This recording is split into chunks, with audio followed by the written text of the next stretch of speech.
human tragedy in Lake Superior. In August of 1973, the Reserve Mining Company in Silver Bay was charged with overpolluting Lake Superior with taconite tailings after asbestos-like fibers were found in Duluth's public drinking water. After 8 years of trials, the U.S. District Judge Miles Ward ruled that Duluth's drinking water and Lake Superior must be protected, forcing Reserve Mining to stop dumping the taconite tailings into Lake Superior. Taconite contains 20% iron ore. At the processing plant, the iron ore is separated from the taconite tailings, leaving the taconite tailings left over. Then the taconite tailings are dumped directly into Lake Superior. Ah, yes, the Duluth News Tribune came. Wait, what is this? This is on behalf of the Environmental Protection Agency. The Department of Justice has filed a lawsuit against the Reserve Mining Company. This can't be happening. The whole economy of Silver Bay relies on the processing plant.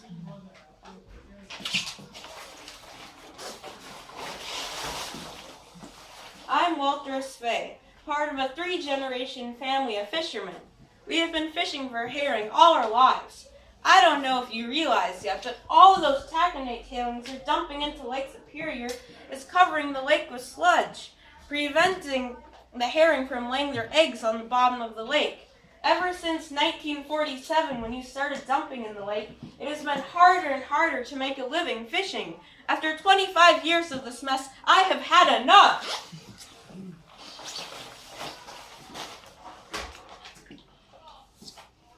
If the plant gets shut down, the economy of Silver Bay will be gone. Did I not mention the population? We need the plant, and the plant depends on us.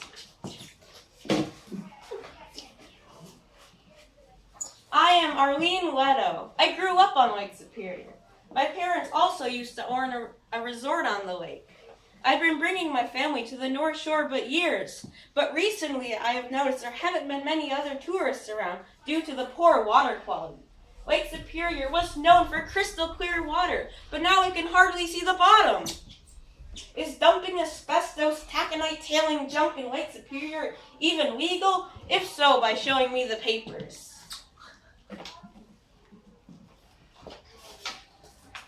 For a matter of fact, I have them right here in my pocket.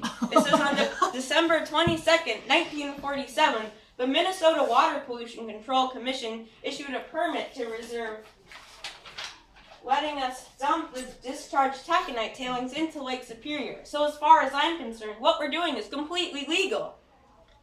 You know, while you have that permit out, can I take a look at it? The permit allows you to dump 502,000 gallons of taconite tailing into Lake Superior per minute. A regulation-sized Olympic pool contains 660 gallons of water.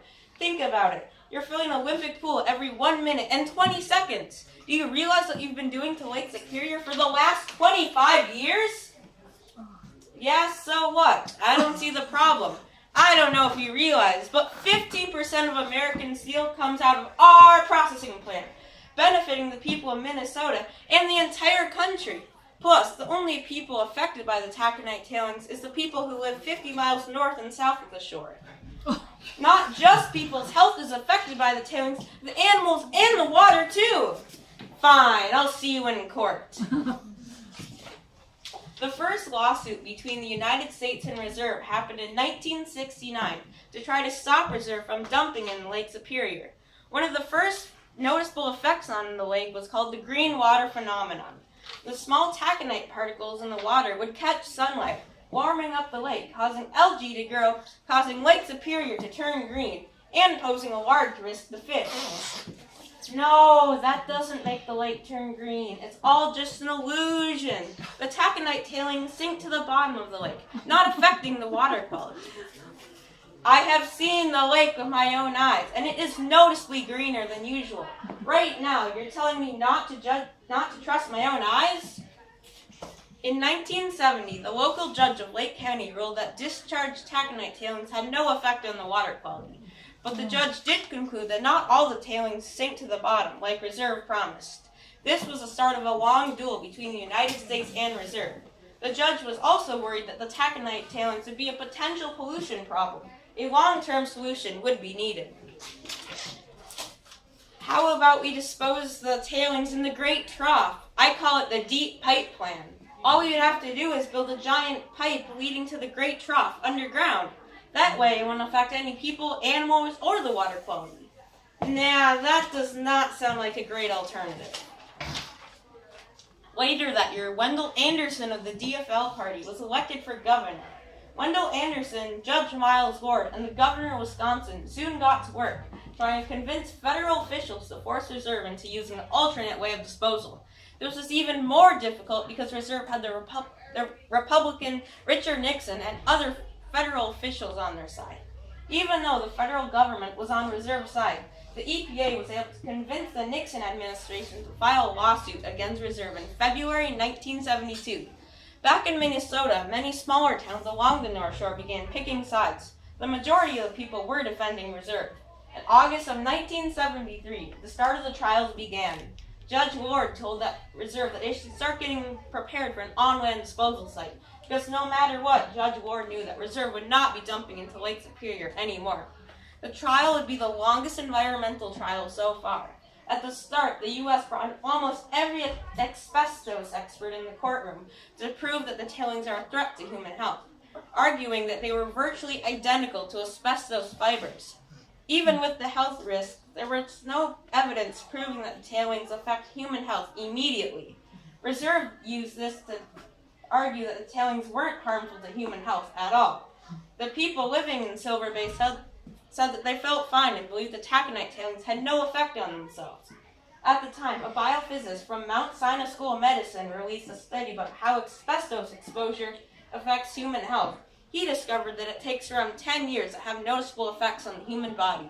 On October of 1973, the Reserve mining case made national news on Time magazine, calling the case a political whirlpool. Now this case was starting to take a different face, trying to figure out what to do as alternate disposal.